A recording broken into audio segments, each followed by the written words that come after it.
This is the LED 52 watt low bay garage light that we will be retrofitting with our 150 watt HIDs. I'm going to show you how to install the mesh screen to keep dust and debris out of the cooling fan.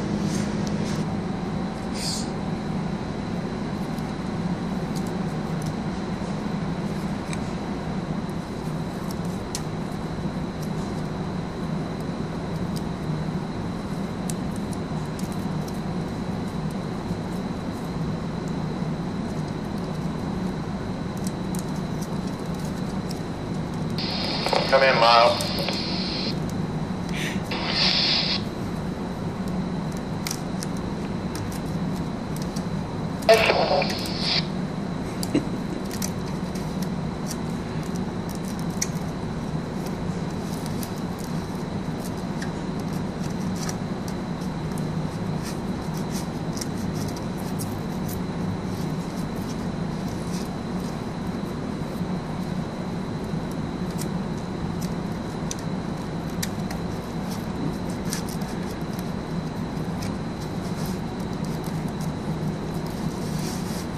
Okay, and once that's installed, he'll check about once per season to make sure it's clear of dust and debris and the fan is getting proper ventilation.